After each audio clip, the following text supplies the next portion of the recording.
All right, good afternoon, everyone, and welcome again to today's MCCS Town Hall. In just a minute, General Boussier will begin with some opening remarks. As you can see from the slide, the only way to ask questions during this Town Hall is to submit them to the email address that you see on the screen right now. It is also posted in the chat, so as we move on from this slide, you'll be able to see that address there. We will ask the questions when we get to the Q&A portion of the briefing. And sir, if you're ready, we will go ahead and turn it over to you. Over. Thanks, John. Thanks everybody for dialing in. Thanks for your patience. We lost power here in the building, so we probably had to cycle everybody back in. This is our kind of our quarterly update to the community on the efforts of the missile cancer study. Thank you for your patience and the new methodology of doing questions at the end of the town hall. We had some very unfortunate activities based on our last town hall that we had to mitigate recurring again with nefarious activity from outside the wire with inappropriate comments, etc. So we want to make sure we don't expose anybody to that. That's the purpose of the new process for answering questions. And then like before, if we have any questions that were not asked and answered during this forum, I believe we're doing better now responding and getting those questions answered and up on our portal in a more timely manner. And thanks for the feedback on that from our last town hall. The one change that Colonel Coleman will go over in this update, in addition to the normal routine updates we have, is I just asked the team to kind of articulate up front those major blocking and tackling aspects of the study that for those that have been intimately involved for the last couple of years, we understand and articulate that. But because I'm not sure that everybody understands what we're trying to achieve in this study, I asked the team to kind of put that up front. So you'll see that kind of a new update in the MCCS study. So over to Colonel Coleman and team. Thank you, sir. We go to the next slide. All right. Well, good afternoon. I'm Colonel Greg Coleman, the Command Surgeon here at Air Force Global Strike Command. Thank you for joining us today as we discuss the process and progress of the Missile Community Cancer Study over the last 2 years. In those 2 years, our commitment and transparency to prioritize the safety of our airmen has remained steadfast and paramount. And that commitment and transparency is important. Because while the focus of the study has a lot of data, and we will talk about a lot of data today, it is really about the individual. It's the individuals that are listening for this, which this is personal. It's about their personal connection to families and family members. And for many of the people working on the study, this is also personal. And so as we kind of go through that, I try to keep in mind and be mindful of the fact that this is personal in their names and people and behind all of the data points that we discussed today. Up front, you'll see the 3 main objectives and focus areas for the study. And so as we walk through the environmental sampling, the epidemiology review, and we'll talk today more about Doors and Eiler, you see that first in the environmental sampling, we wanted to understand what the as-is environment is for the 3 missile wings. So going out to do all of the sampling. And then we'll jump to the epidemiology review, which really wants to understand what's the scope of exposures. That if we go back to about 1976 and come forward to encapsulate all of those who have served and are serving and what that means to them. And then finally, in the middle there is the connection between the two. How do we institutionalize a process so that we can take care of airmen and mitigate risk for airmen and guardians as they continue to serve? And so those 3 main objectives have kept us grounded as we continue to walk through this study. And we will go to the next slide, and I'll walk you through a recap of where we've been and the next steps and where we're going. So the Missile Community Cancer Study focuses not only on the question that is posed there, do missileers have an increased cancer risk, but the study also seeks to understand any potential exposures that may exist in the work centers of the missile community. So to address both of those elements, the study is divided really into those 2 main arms that we looked at on the previous slide, the epidemiology review and the environmental sampling effort. And so on the first part, that epidemiology review looks at the 14 common cancers in the U.S. population compared against those for the missile-related career fields. The review looks at the incidence of cancer rates and requires an analysis of specific data sets to ensure that we're not only addressing those currently serving, but also those who have served in our missile fields across the nation. The environmental sampling effort was divided into 3 seasonal rounds to sample the air, the water, soil, and radon to ensure that we had a safe work and living environment for the missile community. The sampling is now complete with over 8,400 samples collected with over 100,000 data points. The USAF SAM team is now taking all of that information, developing a comprehensive health risk assessment so that we can all better understand any potential hazards in that environment. But even before we got to the point where we were looking at the sampling and before we even started the epidemiology review, as the USAF SAM team went out to do their initial assessments, we began to make changes to ensure a safer work environment, whether that meant updating where parking locations for vehicles so exhaust did not enter into the missile alert facilities, or we're updating radio frequency signage, or even stopping burning activities in launch control centers. All of those activities were important to ensuring a safe environment.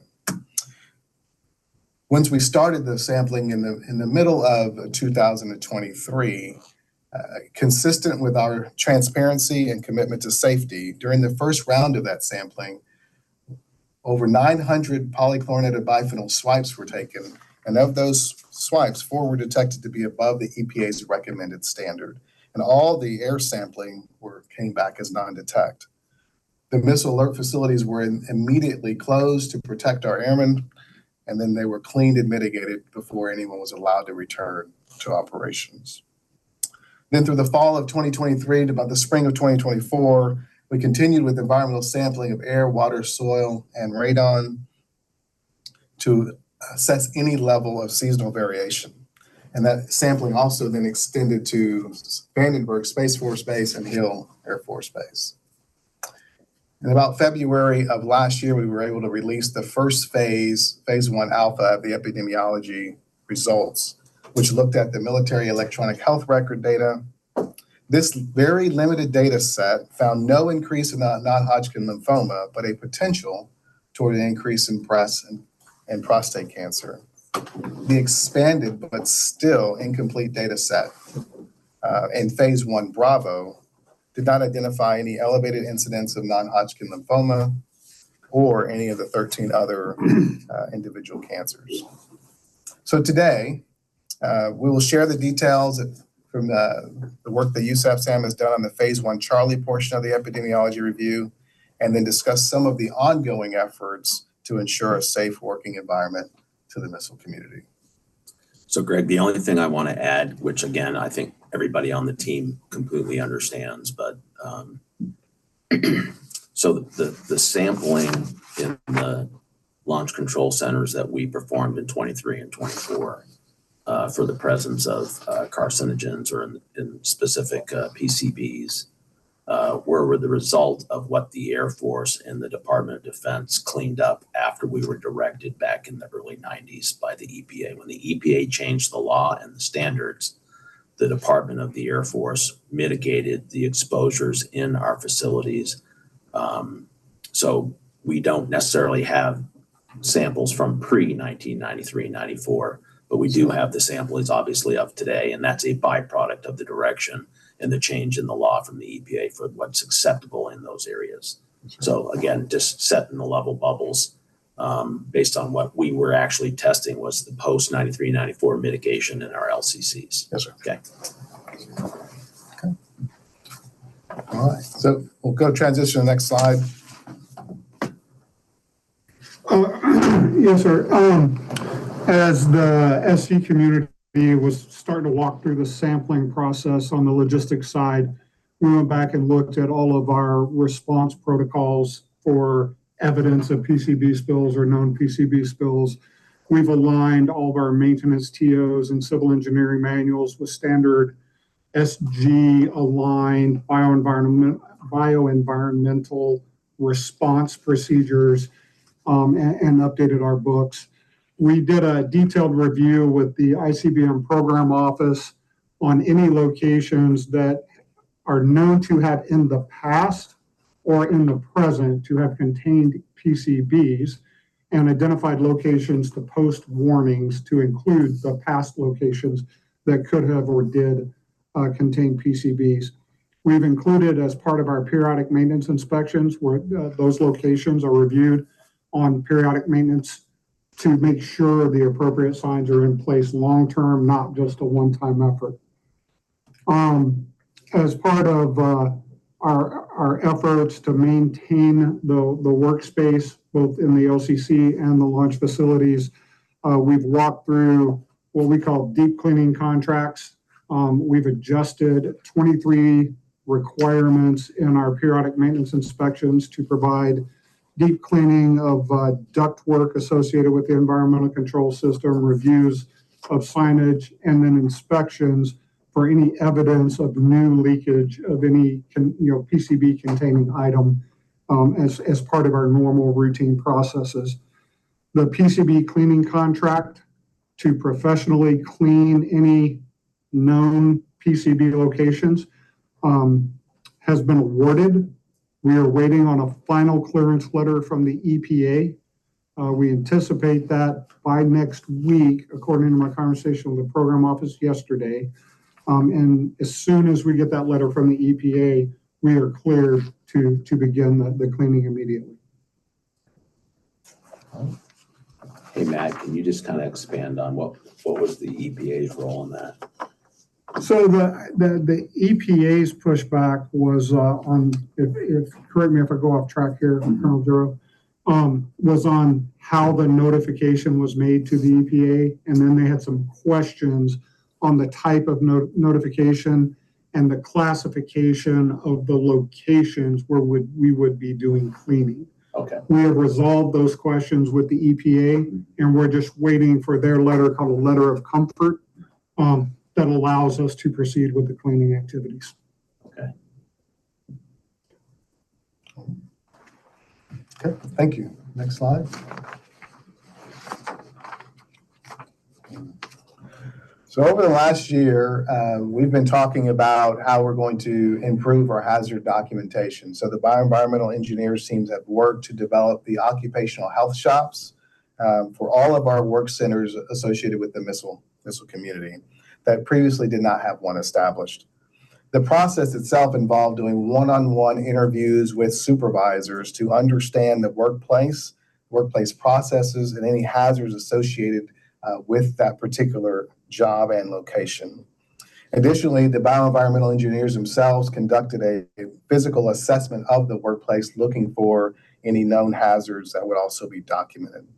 All the data were then compiled into the DOORS system, so the Defense Occupational Environmental Health Readiness System, to create the occupational health shop. The two images that are provided there on the screen are just examples. And a document like this is created for each missile community work center.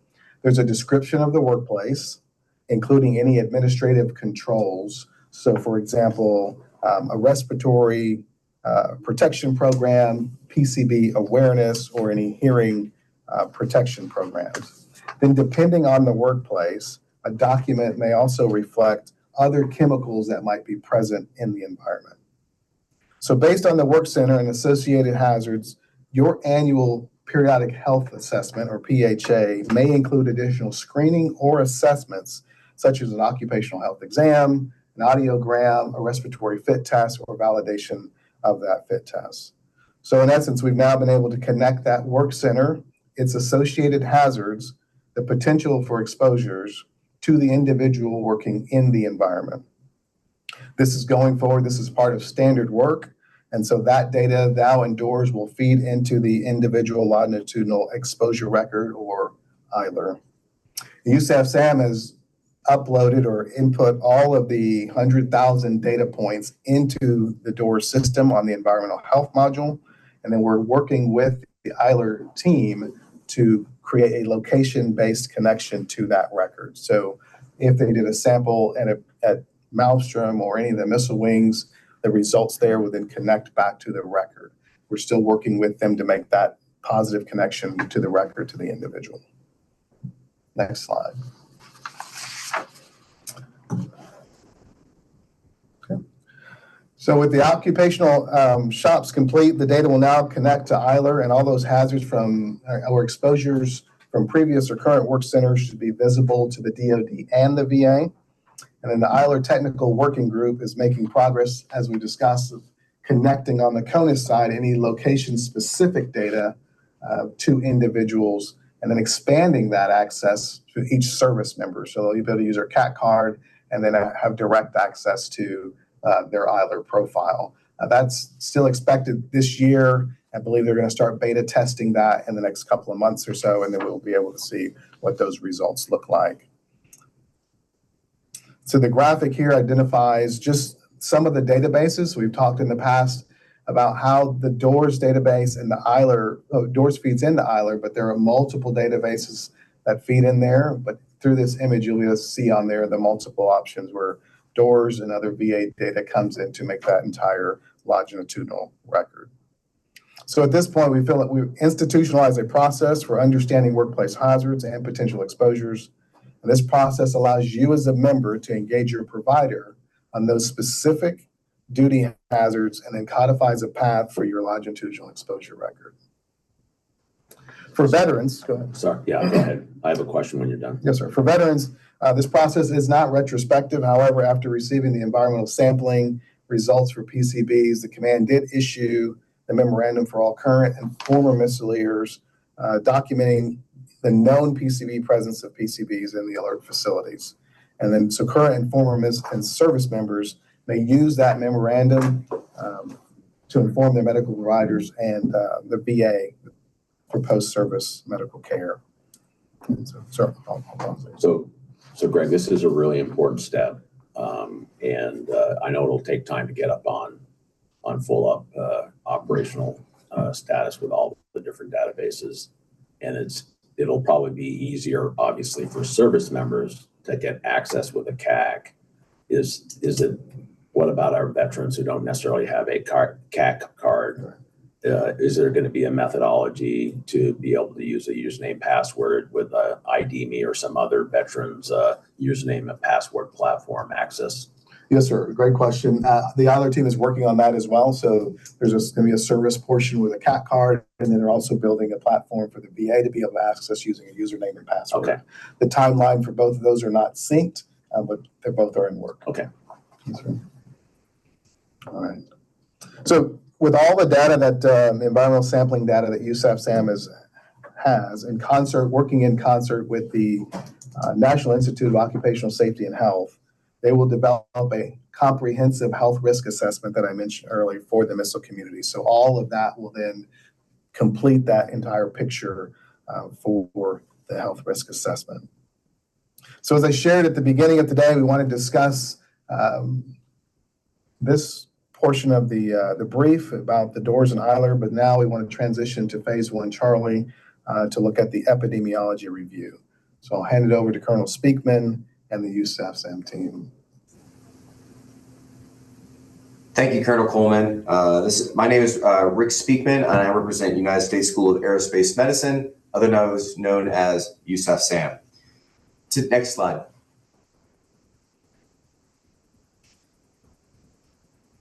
This is where we are currently at with the epidemiological portion of the Missileer Community Cancer Study.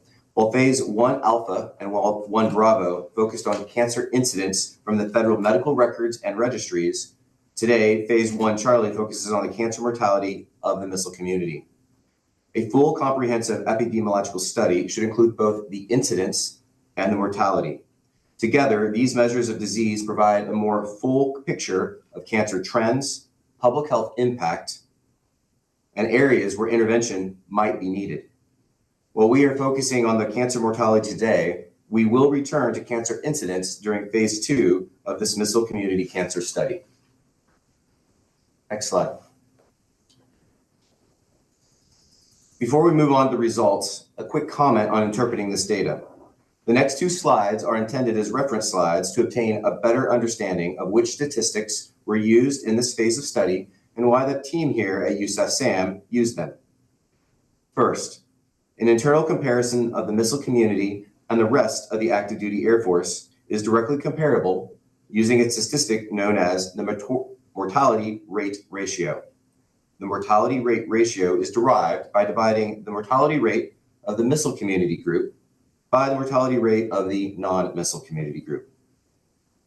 However, because we cannot directly calculate the mortality rate for the entire United States general population, the most appropriate statistic here is the standardized mortality ratio. The standardized mortality ratio is the number of deaths in the missile community divided by the expected number of deaths. The expected number of deaths are derived from the National Cancer Institute, SEER, or Surveillance, Epidemiology, and End Results Program. This data provides age, race, and sex-specific cancer mortality rates for each demographic for every year.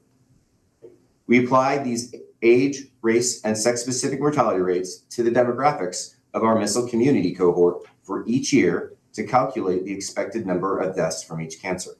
There are 90 possible demographic combination slices every year. Next slide. Once the calculations of the mortality rate ratio and the standardized mortality ratio are completed, they can be interpreted in a very similar fashion. If the mortality rate ratio or the standardized mortality ratio is less than 1, it means the mortality rate is lower in the missile community. If the mortality rate ratio or the standardized mortality ratio is equal to 1, it means the mortality rate is the same of the two groups. But if the mortality rate ratio or the standardized mortality ratio is greater than 1, that means the mortality rate is higher in the missile community. In addition, the calculation of confidence intervals and the p-value statistics allow for the determination of statistical significance, which means a result is unlikely to be explained by chance or random factors. If the lower and upper confidence intervals are less than 1 and the p-value is less than 0.05, the mortality rate is lower in the missile community and the result is considered statistically significant. Conversely, if both the upper and lower confidence intervals are greater than 1 and the p-value is less than 0.05, the mortality rate in the missile community is higher and the result is statistically significant. Again, that result is unlikely to have occurred by chance. In the future data tables, lines that are bolded represent statistically significant findings. However, if the 95% interval crosses or includes 1, or the p-value is greater than 0.05, the result is not statistically significant. In other words, the mortality rates are statistically similar. There should be no difference between the two groups. Next slide. Because the National Death Index data is available beginning in 1979, we looked at the mortality data from 1979 to 2020. Over these years, there were 37,100 cancer deaths in Air Force from members of our cohort that were defined earlier in Phase 1 Bravo. Of these deaths, 1,145 were from the missile community and 35,955 were from the non-missile community group. While these numbers provide an important perspective on the scope of cancer deaths in our community, it is important to remember that behind each statistic is an individual, a life impacted, a family grieving, and a community affected. These figures represent not just cases and outcomes, but real people whose lives have been forever changed by this cancer.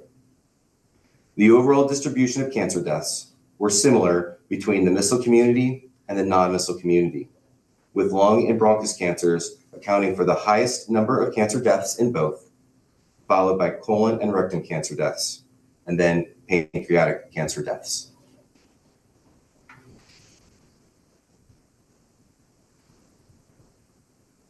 Next slide. The internal comparison compared cancer mortality rates for the missile community and the non-missile community, accounting for age, sex, race, and rank, because mortality occurs at different rates in these groups. This table shows a significantly lower cancer mortality rate in the missile community compared to the non-missile community. This trend was consistent with both males and females. Lung, bronchus cancer, mortality, and prostate cancer were also significantly lower in the missile community compared to the non-missile community. The cancer mortality for the other types of cancers were similar between the two groups.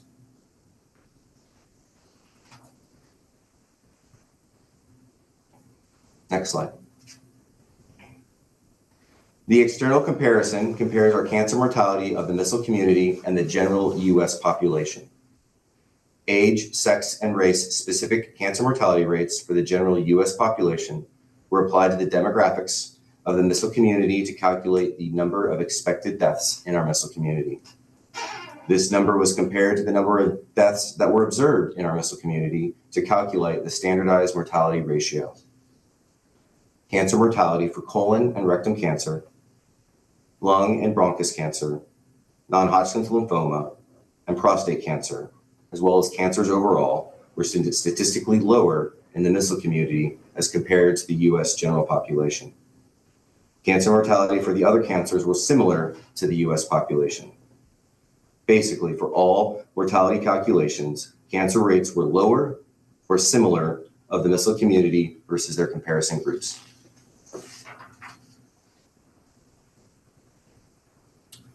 And I'll hand it back over to Global Strike. Next slide.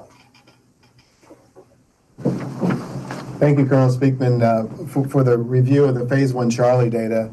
On the way forward here, we still have a lot of work to do. The health risk assessment is projected to be ready this spring, again, working with the National Institute of Occupational Safety and Health, but the projection there is spring. And as we get data, we want to be able to share that, but most importantly, we want to make sure that we're doing our due diligence to make sure that the information is correct. And then we continue, collaboration is a cornerstone of this effort. And so we want to thank our experts that helped us with this portion of the study at the University of Cincinnati and Wright State University. And then next we will have phase 2 of the epidemiology review, which brings in all of the state registries or civilian registries into what's called the virtual pooled registry. And that data is projected to be available in December of 2025.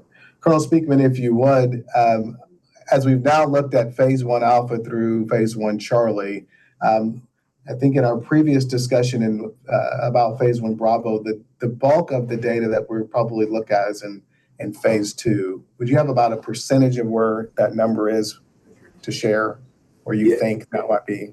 Yes, sir.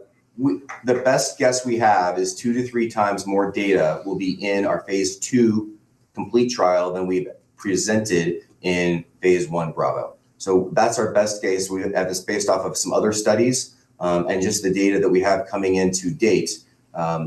We have about the same number of cancers that we've been recorded in. There's a lot of cleanup. There's some duplicates that was unknown, but with just about a third of the full state registers reporting in, we have about the same number of cancer reports that we've even reported in 1 Bravo. And so the 2 to 3 times on volume is a good estimation, and we'll know more when that data is finalized and comes in for that phase 2 study. Appreciate that. Thank you. For our stakeholder engagements, we continue to work with the VA. They've been outstanding partners, allowing us to talk to them in their exposure sub-council, as well as in a deployment health working group. And we're working with them now on continued outreach to the missile community. All of the information that is shared here today, the slides, the previous reports from the epidemiology review, all of the PCB memo that I mentioned earlier, as well as any of the sampling reports, are all available on our Missile Community Cancer Study website. So if you go there, you'll be able to pull that information. Following this town hall, again, all of this information will be available as well. And then you'll notice on the slide there is a QR code. If you have additional questions after the town hall that don't get asked here or were not shared via email, you can use that as a method to ask a question, and we'll provide responses to you. So, sir, I think that's all we have. Thanks, Greg. Thanks, Rick. So I guess I'll just kind of emphasize a few of the comments that Rick and Greg just had on the way forward. So we are gonna continue to pursue the institutionalized deep cleaning of our facilities, and we will continue to be transparent if there's anything discovered with that. The next review of phase 2, each one of the phases of the review with the data has resulted in a deeper, better understanding of the exposure of our airmen against the population in the department. And like Rick said, the phase 2 will provide significant larger numbers, so that will help us have a more wholesome understanding of the exposure for the missile community operators that have served, at least from the database from 79 to 2020 that we have and today.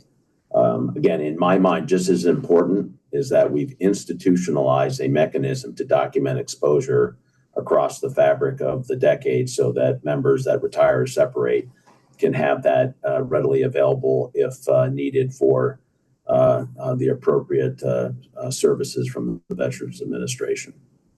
I will tell you that we couldn't have done this by ourselves. So USAF Sam and the professionals down there that have been working on this for 2 years. Again, you've heard me say it before, but thank you for your continued dedication and support of this in light of all the transitions in the medical community in the Department of Defense. You've held steadfast in this process. Thanks to our team here, both in the SG, the A4, the legal office, PA, and everybody else that works diligently on this to make sure we get it right. For the Veterans Administration, if you are online, absolutely thank you for your continued engagement and interest in this effort and everything you've done for our prior service members and their families over the last few months. Again, appreciate everything you do, not only for this effort, but everything else for our airmen, soldiers, sailors, Marines, and Guardians that have served our nation and their families. The congressional interest and support for this effort has not waned. It's actually increased. In fact, on the third day in office as the acting Secretary of the Air Force, Acting Secretary Ashworth requested an update on this study, literally in his third day in the seat. And so you not only have the interest, continued interest in the uniformed members in the Department of the Air Force, you have the interest and attention of our senior acting political appointees.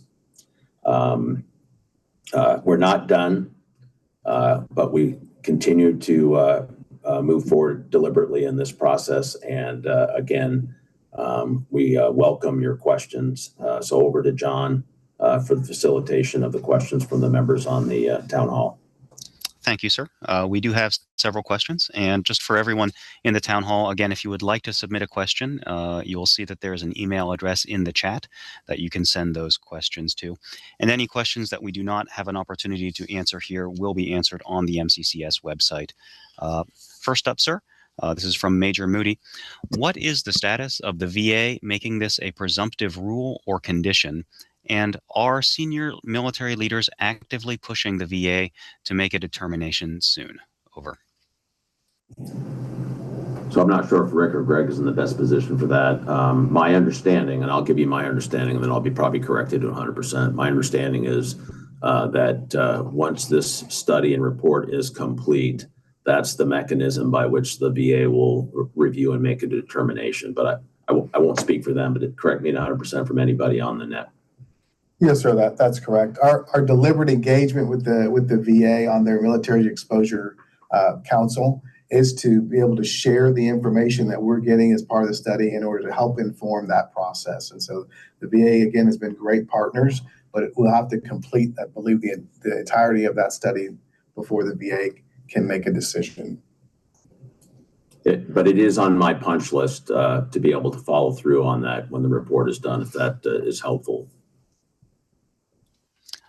All right, thank you, sir. Our next question is from Lieutenant Colonel retired Eldon, who asks, what, if any, level of attention is currently being paid to other diseases or conditions with potential links back to missile duty? An example is the multitude of us diagnosed with alopecia back in the 90s, and I believe each of us had been exposed to PCBs while on duty. Over.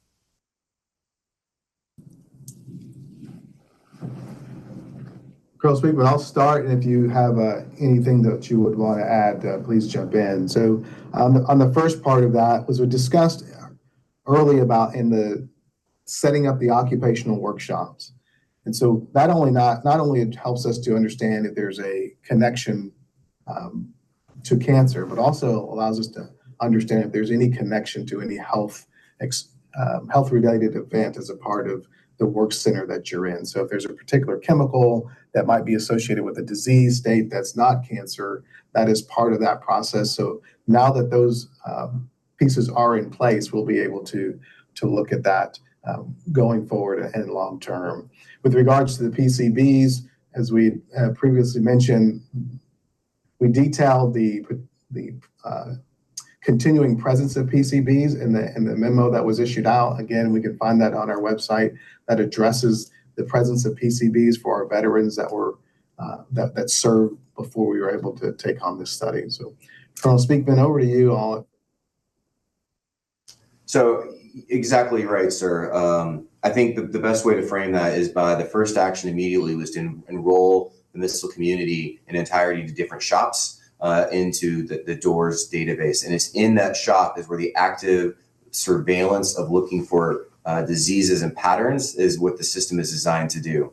Specifically to the question, alopecia in the past, I am unaware of a way to look in the holistically with that data looking past. The past is more directed towards the specific 14 cancers. Going forward in the future is enrolling into those shops where that active surveillance moving forward to keep our current community safe and protected was what the impact of those decisions were made.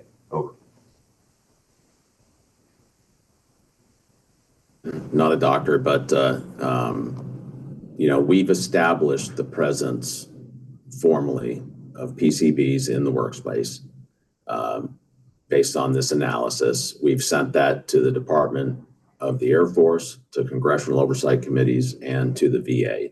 So that is a statement of fact. What I can't tell you is what the conditions were prior to probably mid to late 90s, because we don't have that data in the workplace because they were not tested at the level of fidelity we've tested in the last 2 years. But we do know that there was presence of PCBs in the LCCs prior to the EPA's changing of the law. So that was a routine chemical used in the federal government, Department of Defense, and in the nation for electronic cooling. Not unlike previous discoveries in our nation's history, whether it was lead paint or asbestos that was used for insulating heating pipes and cooling pipes. So there's a little bit of a chalk line in the ground on how much data and fidelity we have, but we have declared to the federal government and to the VA the presence of PCBs in the workplace, and that was part of the determination of the letters that Colonel Coleman mentioned. Thank you, sir. Next, we have a question from New Mexico State Senator Jay Block. He asks, I have received several inquiries from my constituents and others around New Mexico regarding this issue. They would like to know who they can contact to get checked or apply for additional VA benefits. Over.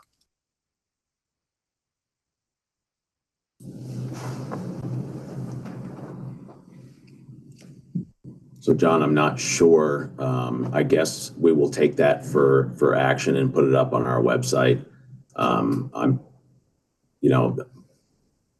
Each individual condition is unique, but I would probably offer that the first place for the member for the senator to refer to is our our portal that has all the data and documentation and letters. And that would be a good spot for the member to pull down the letters that we've stated and then provide that to the local VA, or to call the VA and say they have a question about that. The other thing I'd offer is that one thing that we didn't necessarily talk about in this town hall, but we don't understand necessarily the condition or status of previous missile wings that were all over the nation prior to them being closed and closed as a byproduct of either just natural progression or the end of the Cold War. The data that we've analyzed in the facilities is specific to the 3 missile wings we currently have active in Air Force Global Strike Command. But we'll take that question and put additional data on our website. Yes, sir. Thank you. Next question is from W.C. Maurer, who asks, when will the environmental study or survey be performed at launch facilities as compared to LCCs? Over. So the first round of LF testing in a small sample size has already been completed, and I believe the results have been posted on the website. The results were actually very good on the LF side. And then there are plans to continue small sample sizes from year to year on the launch facility. So we're already in progress on testing on the LFs. Copy, sir. And I Thank would you. add that just not doing, while we are looking at PCBs, we're also sampling the air quality along with that and radon in that area. All right. Our next question is from Bob Lamond, who asks, this is in regard to the methodology of the EPI study, why weren't phase 1C and phase 2 completed in parallel? Sir, if you can talk about the length of time needed for phase 2C, I think that would answer the question. Over.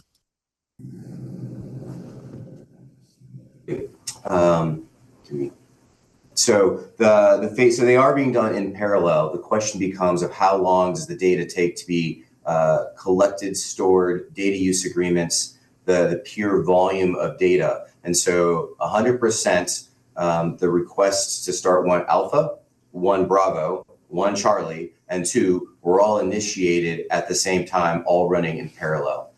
We just knew the 1A we could get to the quickest, followed by 1 Bravo and 1 Charlie. And that is just based on the time it would take for us to get the data collected from the outside databases, collected, analyzed, and then in turn reported to Global Strike Command and to the missileer community as we received that data. And so a traditional EPI study of this size would take around 2 to 3 years, as ours is, but it would have a start date and a finish point with no in-between updates. You'd say start the study, 3 years later, you'd have a final report. We believe that in giving updates as they come along is why they are done in, it feels like series, but everything's done in parallel. The reports, as we have data points, we're presenting as soon as we are able to give them out. Over. Thanks, Rick. And again, we've said that before, but it's probably worth repeating. Is the collective team thought we needed to give these episodic updates to the greater community and not just go, hey, we'll come back to you in a couple of years with a report. So that's why it appears to be cyclic. It is not cyclic. It's a very detailed, deliberate, disciplined, ongoing study. But we believe that we owe you the updates as we get them episodically, so you stay up to date. So that's kind of the purpose and the methodology behind why we're doing it in these kind of quarterly updates versus just say, talk to you in a couple of years and we'll publish a report. All right. Thank you, sir.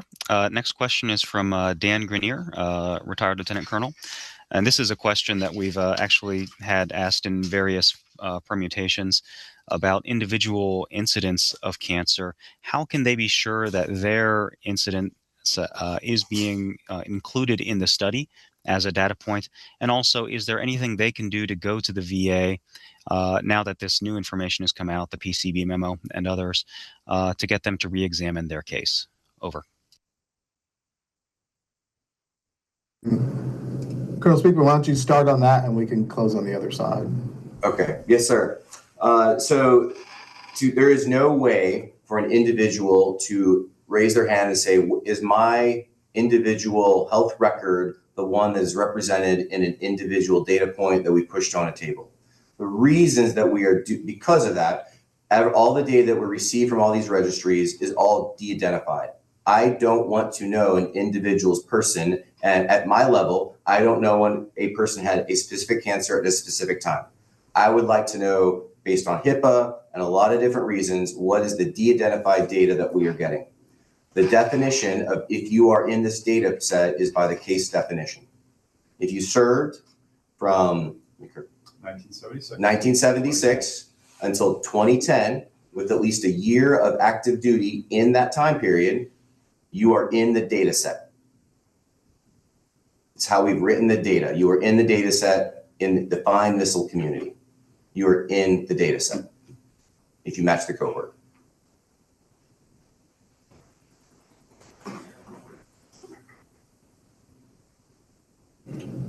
So go ahead. I said, with respect to the PCB letter, it is available on the website. I'd recommend downloading it and then taking it to your VA provider and having a discussion. That would be my recommendation, is take that to the VA. The VA is aware of the letter. They have the letter. At that point, it becomes an individual. Over. So I'll add too that we were deliberate at the beginning of the study to go back and work with AFGSC and the historians to capture as all of the related missile community AFSCs to come up with what the cohort is for the study. So then we were casting a net as broad as we could to be as inclusive as we could with all of the AFSCs. So when we talk about the de-identified data, that gives you that broad piece, but we were very, very inclusive of who fell within those categories. All that to say that if you served in the community from that time frame and had an AFSC, we have confidence that your information is included in the data set. Yeah, and I believe the portal has the list of all those Air Force specialty codes that we used in the study. So well. That's publicly available for folks to look at the different specialty codes that were part of the data pool. It wasn't just operators and maintainers. We looked at the fabric of the missile operations to have a deep understanding of those that might have been exposed during their service. Okay, this next question was asked by several people, and it speaks, I think, to the different data sets and what those data sets can include. Colonel Speakman, can you explain how the different data sets look at either mortality or incidence? In particular, do people who've had cancer and survived it, were they included in phase 1 Charlie, or what phase would their incident have been included in? Over. That's a great question. So incidence, in a purely epidemiological term, is when did something start, when we find it. And so as we do scanning through the medical records, the first time in which a cancer diagnosis was found either in a registry or in the medical record, that was the trigger point in which the incident was recorded. Well, that's 1 Alpha, if it was just in the DoD medical record. 1 Bravo was added the VA medical record, the DoD cancer registry, and the VA cancer registry. So that's the incidence. And the time that happened was the first time moving through the calendar year, starting in 96 to current, when the first time that cancer diagnosis was that recorded. That was that defined incidence. When we look at mortality, that is purely on a database of death certificates. And so looking at death certificates, if the cause of death as listed on the death certificate included one of the 14 cancers, that was the trigger looking at mortality. And that mortality from death certificate research is only represented here in 1 Charlie. And that went back to 1976. 1976. Exactly. Yeah. Hey, and Rick, that along the same lines, phase 2, when we go and get the additional data, will that look at both incidences and deaths or just mortality? Great question, sir. So it'll just be incidents. And so the death database that we looked at right now already includes the entire United States. And so this is the one shot looking at all the data set. There's only one real database that has all the death certificates, and that is what we're presenting today. And so phase two will just be incidents. And then the grand report, if you would, the VA would be interested, includes both this mortality data talked about today, and then the full incidents we are going to be generating on phase two. Okay, thank you. Thank you, sir. Next question is about ILR access. Jason Sanders asks, will active duty members who are no longer missileers have access to the ILR documentation process? Over. Yes, that's a great question. So as long as you're a service member, if you're no longer in the missile community, but are a service member and still have a CAC card, you will still be able to access your ILR once that rolls out fully. So you don't have to only be within the community. That will be active duty members abroad. So the ILR Technical Working Group is a tri-service platform that we're working with, and so it will be across the department. All right, thank you, sir. Next question is about historical missile sites previous to Minuteman III. Is any part of this study going to be relevant to missileers who served in Titan or Peacekeeper missile systems? Both of those were known to have hazardous components in them. Over. The epidemiology review is specifically designed to look at the entire community, so it will capture those currently serving as well as those who did serve, and so that we're using the epidemiology review as the method to which to capture the community that served in locations where it be McConnell or Davis-Monthan, those sites that are no longer available to be environmentally sampled. The epi review is the process by which we're trying to capture that data. Colonel Speakman, is that fair, or did you have additional comments? That is very fair, sir. Our review goes back to people that started serving in the missile community back to 1976. And so that is the timestamp that we have gone back to, and that's based on some data sets and data availability and what we have available to us. So specific missile sites, missile platforms is not the ability we have to test on the epi side. It really comes down to a calendar date of 1976. So the only thing we'll add, we'll take a note to see if, even though those locations and weapon systems are no longer available, there might be an opportunity to pull through historical archives the previous missile system tech orders that would document any potential hazards, and see if we can make those available to the portal, so that at least there's a historical archive, assuming that they are not classified or have been declassified. I'm not smart enough to know if those TOs would be classified. So we'll take that one for action. Thank you, sir. We've got time for about 2 more questions. First up from Colonel Hutchins, and I'm going to paraphrase this slightly because it was a long question. Is there enough granularity in the data in the epidemiological review to associate incidents or deaths due to cancer with modifications done to the LCCs over the years, or is the detail, or is the data not granular enough for that? Over. So I'm going to speak first, and then my team's going to correct me to 100%. We want to get to that level of granularity to test it. The problem in why we want to wait for phase 2 is we need the volume of data so that when we talked about those p-values, that we could actually have enough data to draw conclusions. And so although we might be able to think about it in those terms, the actual numbers would be 1 or 2, and we would not be able to draw conclusions that everybody wants to know. And so we are waiting to look at the data in that way when we have all of the states, all of the VPR registry data. So we have the volume of data where we would like to see if there's any correlations based on time and trends to the cancers. And so it's an excellent question. It is something we want to go look at. We need the data, or more specifically, the volume of data, so we can start looking at it at that granular level with enough the term is called power statistically, so we can actually see if we can find conclusions. Over. All right, thank you, sir. Next, from Lieutenant Colonel Santino, he's asking about the cooperation between Global Strike and Veterans Affairs. Specifically, is there an update from Global Strike and the VA pertaining to rumors or claims made in an April 2024 Air Force Times article that the VA may fast-track benefits for those in the missile community? I remember that.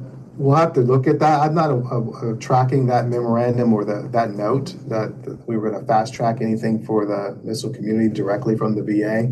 So we'll have to research that and provide an answer afterwards. All right, sir. Thank you. That does bring us to the top of the hour. For those folks who did not get their questions answered, as always, we do answer those and post them on the MCCS website. Sometimes it does take us a few days or weeks to research those answers thoroughly, but they will eventually appear there. General Bussier, over to you for any final comments, sir.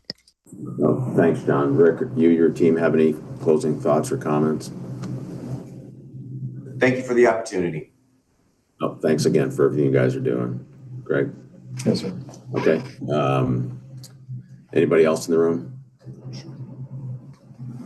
Okay, so that's our kind of our quarterly missile cancer community study update for everyone. Again, if you think of something after this, after you had a chance to review the briefing and you have an additional question, please don't hesitate to do that. And as always, thank you for your patience as we very deliberately get through this process and establish the mechanism and the institutional hooks to make sure that we get it done for our current community as well as those that have previously served, and then establish a framework for those that will continue to serve in the future. Happy New Year, and I look forward to continue to keep you updated on the study. Thanks. Thank you, sir. We will now conclude the meeting.